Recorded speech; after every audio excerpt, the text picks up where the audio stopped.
Welcome to episode number 38 of Off the Shelf. Now this old world could be a lonesome place without a friend. We need each other every day. Together we can win. There's a little good in every man, though countless be his faults. And a word of kindness you might speak could change his inward thoughts. Love thy neighbor as thyself. Do unto him as you have him do to you. Give him things that you can do without to help him live. Love thy neighbor as thyself and he will love you too. Hi, my name is Rod Bergen, and I want to welcome you to this week's episode of the Off the Shelf podcast. The purpose of this podcast is to ask questions and to help you, our listener, find the answers to those questions. We want to help you know what it means to be a true follower of Jesus. Off the Shelf is primarily directed at followers of the message of William Branham and former followers like ourselves. Off the Shelf is now being heard in over 100 countries, and we are glad you could join us. In this week's podcast, we are concluding our 4-part interview with John Collins, the author of the Seek the Truth website. Did the Klan support William Branham? Is that another thing that comes out of this?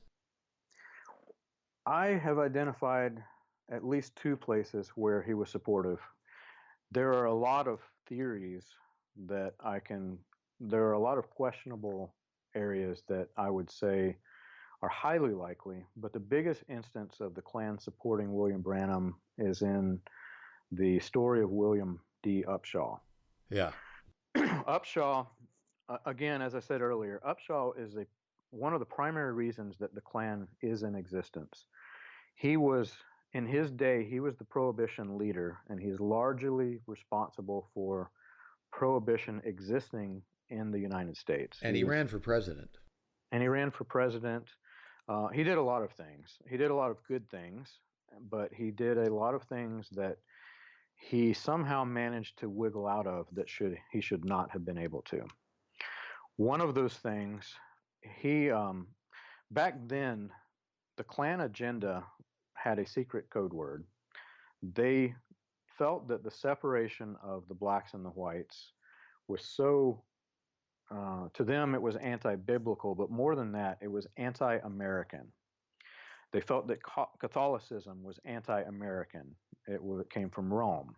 They felt that the Jewish communities were anti-American. They respect each of the people in these. You'll find Klan people speaking highly about other African Americans, but they, like this most racist pastor in America, they were profiling the people. Yeah. They put them in a separate lower class. Upshaw and Davis swindled the town of San Bernardino, and they basically started a children's orphanage, and the orphanage was funding what Upshaw called a school for Americanizing orphans. And what ended up happening is they were trying to basically fund Davis to recreate or rebirth another sect of the Klan, which he eventually did.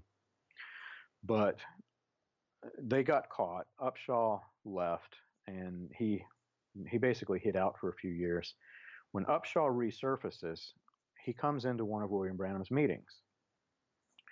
Upshaw was a well-known, he was the temperance leader. He was a well-known preacher. He had been on crutches. He was injured as a child, but in the early 1900s, he claims that he was healed. I think the Shreveport article is 1910, if I remember correctly. There were articles later that describe Upshaw. He got a lot of mileage out of those crutches because people saw him as not just a people person, but they saw him as a humble, injured person, and the sympathy carried him to his political platform. Yeah. So he, regardless of whether he needed them or not, he continued using these crutches. And one of the people on the House floor got so sick of him using those crutches as a prop, they said, "This guy is running down our aisles. His crutches aren't even touching the floor, and you people let him do this." So, so he's he is very mobile, to say the least. Yeah. He may have not even needed the crutches, who knows? But he enters one of William Branham's prayer lines claiming to be wheelchair invalid. And William Branham describes him being pushed up to the platform in a wheelchair, and he says, "Rise up." Well, the guy has been risen up since the early 1900s. William Branham's story about Upshaw, Upshaw actually published a tract in 1951 is when he said he was healed. 1952, I think he died, a year after he was healed. But in the tract, he describes the process. William Branham never actually prayed for him. My understanding of the deal is that somebody walked out, told William Branham, "Hey, you didn't pray for the congressman." He said, "Well, go back and tell him he's healed." So this guy walks up to the microphone, says, "William Branham says the congressman's healed." Boom, congressman stands up. So it wasn't even like when William Branham says he prayed for William Upshaw in a prayer line. That's not what happened. Because if you read the story of and go back, and we've got this detail on our website, you can actually hear William Branham describe that they took the microphone out and gave it to Upshaw, and they have this big conversation. It never happened. It's complete. It's a complete lie. Yeah, but it was an opportunity. Absolutely. You know, you look at what, again, Davis is trying to create evangelists. If you sign somebody up for the Ku Klux Klan as early as, I think in the 1915 documents, it says that you get $8 a head. So back then, that was a lot of money. That's a lot of money, yeah. You know, if you do the math, you could sign up two people per month, I think it was, to maintain what the average wage. But you get a bunch of evangelists who are, they're creating cult followings, but they're also signing people up for the Klan behind closed doors. Davis stood to make a lot of money. Wow. You asked a question about John Ryan and the School of the Prophets. It's actually the same type of opportunity. The closest I've been able to identify John Ryan, there was a cult called the House of David it grew in Benton Harbor, Michigan. And they were very popular. They were trying to spread their following about the same time that John Ryan would have showed up. I believe John Ryan was part of that based off of William Branham's descriptions. But another interesting one is the Souders cult. Yeah, William Souder. William Souder had a School of the Prophets in Shepherdsville, Kentucky. And to those outside of this area, for me, it's like a 15, 20-minute drive. It's not that far. But you take this opportunity that William Upshaw is given William Branham. He's a famous congressman. He's the leader of the Prohibition, the temperance movement. He's a very famous person who suddenly got healed. This opportunity lifts William Branham up. You take the opportunity with the School of the Prophets. You've got all of these people who are going to be sent forth by Souders as a prophet. If they're influenced by William Branham, they become basically fertile fields that you can plant. Absolutely. So it all ties together. So now the FBI investigated Davis. Did that have any impact on William Branham? Growing up, I had the collection of tapes from 1963 to 1965. And it's funny because there's some certain sects within the message that claim that those are the only inspired tapes. Everything before 1963 is uninspired. If you look at the timeline, and if you actually study William Branham on before 63 and after 63, it's a very interesting study. It's one that, because I grew up with those tapes and people have said this, I wanted to know, well, why are they saying this? You can really tell a difference in William Branham after 1963. You can see that he's clearly shaken. Some use the phrase off the rails, but even those who were part of his original campaign teams just completely abandoned him. The people who were inviting him completely abandoned him. All of this happened right after the Kennedy assassination. Davis was very active in Dallas. Davis is the reason that Dallas did not integrate for it's either 1 or 2 years after they tried. Davis led all of the protests.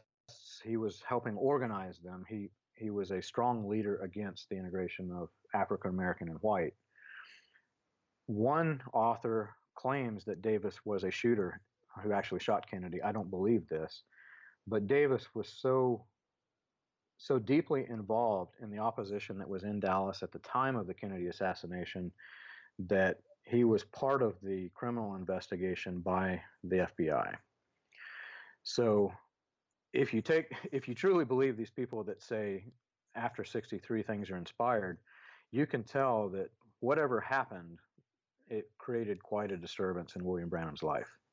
Interesting. Now, the other thing which I want to touch on before we conclude is you've also done a lot of research into William Branham and his ties with Jim Jones. How did that come about? Whenever I started studying William Branham, I started noticing that he had different versions of the message. In the message that I grew up with, we believe that it started the very same day that Israel became a nation. Yep. Branham claimed it was 1947. This actually happened 1948, but we believe that 1947 is when the message really started. That's whenever he claimed the angel gave him commission. I came across a newspaper article where it's describing a series of healing meetings in 1945. And I realized that he had a different message. And I came across a pamphlet called I Was Not Disobedient to the Heavenly Vision. Yeah, we've got a copy of it on our website. Yeah, and if you read it, to a person who had never grew up in what we grew up with, you would think this is a completely different message. Yeah. This is a completely different person. And so I started examining this. That's the message 1.0 and 1947 was 2.0. I don't know. Yeah, so one of the things I did not know until recently, after I started trying to take a new direction with the website, I came across this split in Pentecostalism that happened in 1948, and it was called Latter Rain, and it was literally a wedge that was driven deep down into Pentecostalism, where groups, entire organizations, chose one side or another against each other.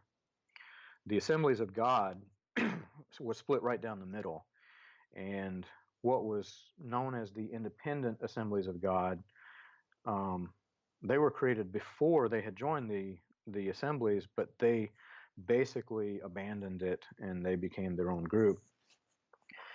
William Branham spoke against Latter Rain, and so I never even thought to research it until recently. He's condemning those people that are speaking this, but he often speaks about Latter Rain.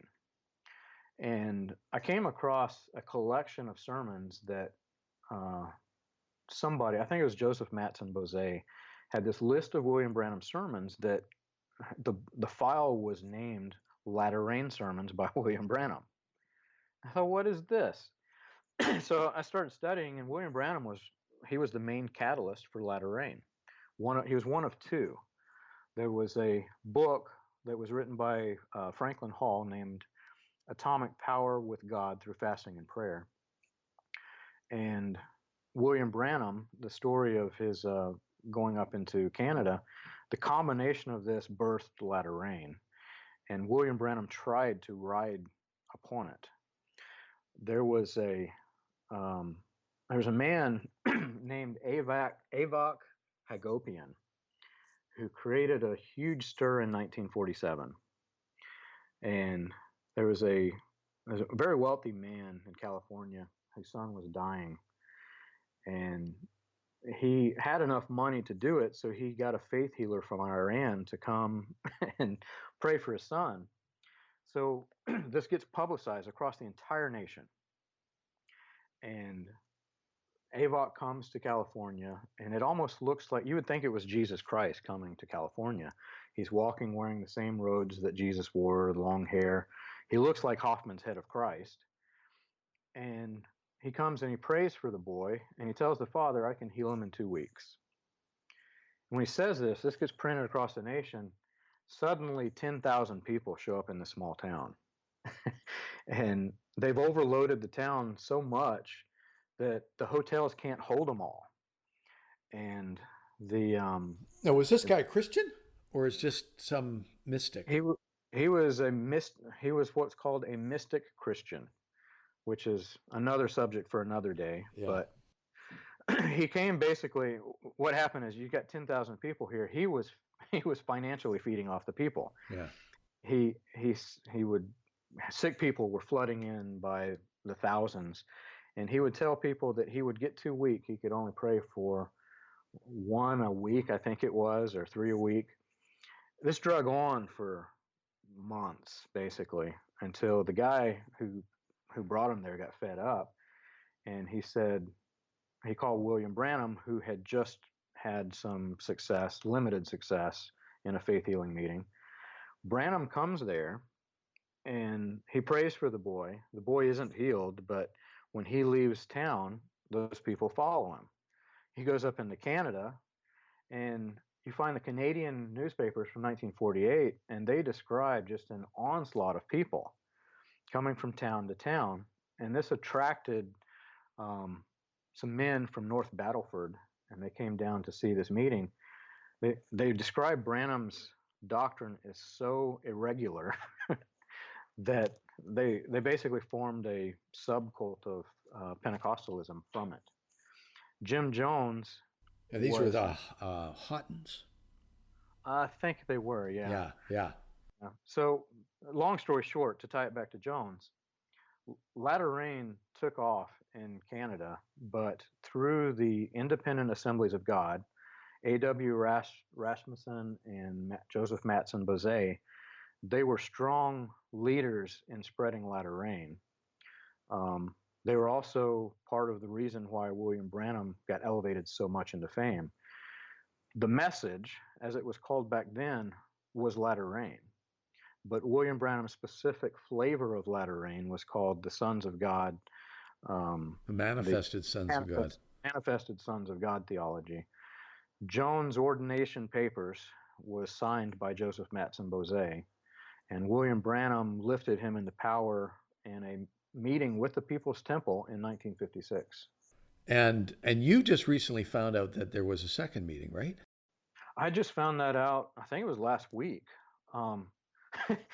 It's kind of a funny story, because when I first discovered that William Branham held this massive campaign with People's Temple, I looked for all the sermons, and where are they? They're not there. You know, they've got some of them. They don't have all of them. And no mention of Jim Jones, except for editor Blank Spot and Tape. Blank Spot, you know, now that I know this, I went back and studied. There are some very, very peculiar blank spots and tape. Jones is one of them.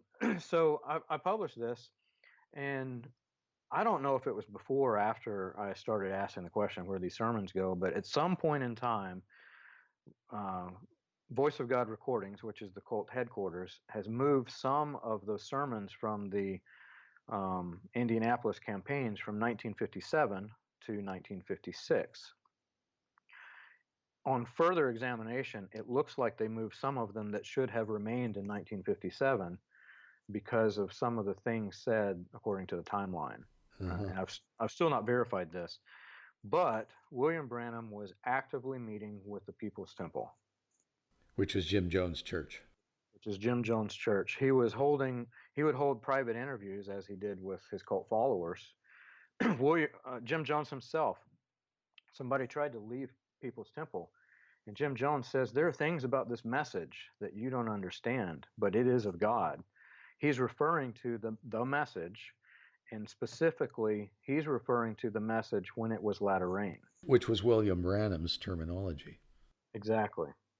Now, William Branham eventually condemned Latter Rain, but if you really examine his doctrinal stance, and if you examine Jones' doctrinal stance, and then you go examine some of the doctrinal stance of the main trunk of Latter Rain movement, he's not condemning Latter Rain as a whole.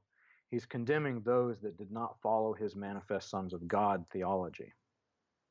Interesting. Now, you've written a book about Jim Jones and the Malachi 4 Elijah prophecy. Tell us a little bit about your book.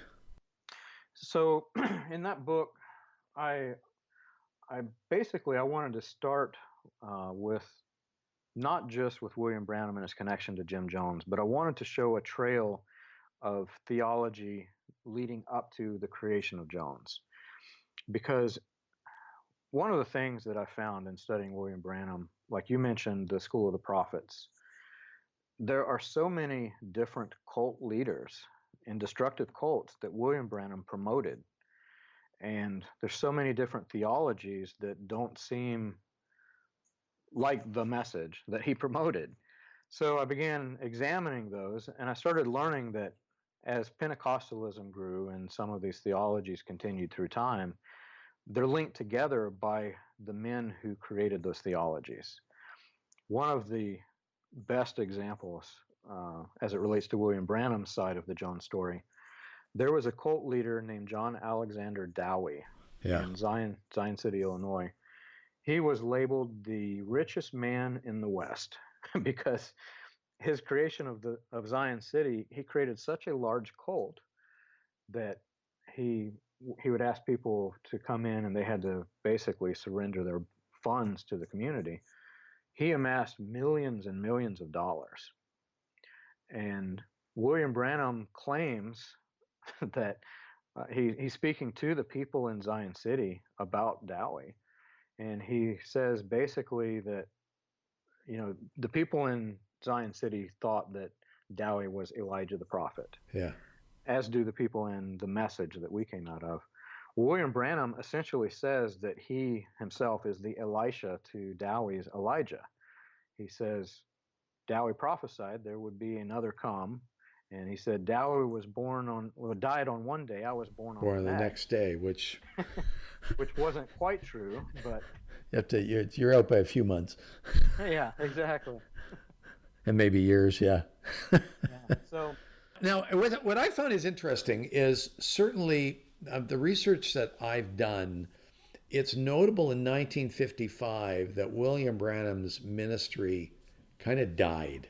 Yeah. And it's interesting that he connects with Jones in 1956 and 1957. Certainly Jones wanted Branham, but did Branham need Jones? I don't believe so. However, it's an area that I came across a quote in one of the sermons that Branham has with Jones in the People's Temple.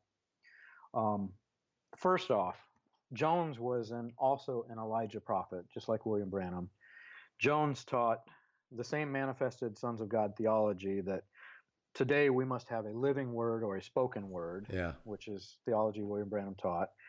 Jones taught that he was the voice of God to his people. Manifested sons of God theology essentially was structured such that you needed a prophet guide, and your prophet was your voice of God or your new Bible. So I came across this quote where this woman she's in one of Jones's prayer lines and says basically she's speaking to him and she calls him Elijah, which started me down this study. But when I looked at the sermons that William Branham had in the Cadle Tabernacle, it was interesting because Jones had just become ordained into the Latter Rain movement by Bosé. Bosé is present. William Branham's president. F.F. Bosworth. All of the people that the message today would recognize as leaders of the message, they were here, and William Branham essentially prophesied that there's a following coming. He says, I believe that God's going to pour out here in a few minutes something. I don't know whether it's going to be spontaneous healings or whether it's going to be filling with the Holy Ghost or if it's the sending forth of a ministry. And he's telling the people that something's about to happen. It could be the sending forth of a ministry. But I came across some statements where William Branham actually talks about going off the scene. Uh-huh. And if you study the pattern of what Davis was trying to achieve, Davis was never a man out front. He would always put people under him in the pyramid structure. So Davis, when he started, he would create evangelists and they would basically grow the Klan. Well, when you're in a pyramid society and you fill one entire row of foundation, it lifts itself up so you can build another row of foundation under them. It looks like William Branham, he doesn't need Jones, but it looks like he's at the point in his stature of a cult that he's trying to appoint a row of evangelists under him that basically do the work for him. Well, and see, that's the reason for my question, because in 1955, William Branham says that his mail just dried up. Yeah. So where he's used to get tons of mail, suddenly it dried up, and this was a turning point in his ministry. And so after that, he's trying to regain his status, but he never does. Yeah. But reaching out to people like Jones to try to get some kind of increase his following, increase the scope of his ministry in some way that he'd lost and was trying to regain. Yeah, exactly. There's this connection in 1956, 1957. Does it kind of end there between Jones and Branham, or did it continue afterwards, or Jones just basically decided to go off on his own? Jones, he's an interesting character. Not a lot of history is known for his Pentecostal days, which is why so many have become interested in the research that I'm putting out with Branham and Jones. Jones had a strong following during the latter rain days whenever Voice of Healing was printing all of these publications about all of these different evangelists that they were promoting. It looks like Jones himself was also an opportunist. I read portions of the book called The Raven. Yeah, I've got a copy of the book too. Yeah, it's talking about Jones' latter rain days and his, William Branham elevating him into power. But whenever you study what the author of The Raven is saying, he believes that Jones was an atheist and that he was a opportunist who basically saw this latter rain, so basically saw what William Branham was doing as a good way to make money.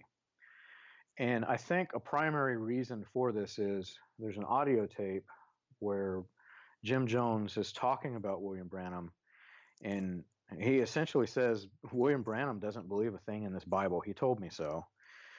Branham says, you can continue preaching like you are, but there's no money in it. So if you study what the Raven is saying, it would look like that they separated and that there was no connection. I'm not certain that there was a solid direct connection to William Branham, but theologically speaking, Jones continues what could be called a replica of the message, another Elijah ministry, late into the 70s. So did Jones abandon Christianity, or did he kind of still maintain this manifest sons of God doctrine? My opinion is that he did not abandon what he claimed was Christianity. A rather strange version of Christianity. Yeah. Obviously, when you join William Branham's cult, if you know the primary basics of Christianity, they're not really compatible. So I would agree with the author in that point, but the author is actually trying to say that Jones is an atheist and that he doesn't believe God. This is absolutely not the case. What Jones is saying that lead people to this assumption is he actually starts just referring to the Bible as though it's worthless. He says, you can't believe a thing in that Bible, it'll trick you. But at the same time, he's calling himself the living word, the spoken word. Yeah. He's using the same terminology that William Branham did.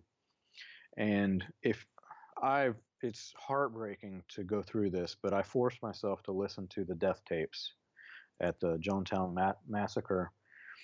Jones is standing there, and people have been manipulated into drinking poison-laced cyanide. And they're pleading, please, I don't want my children to die. And Jones is telling them it's for a good cause.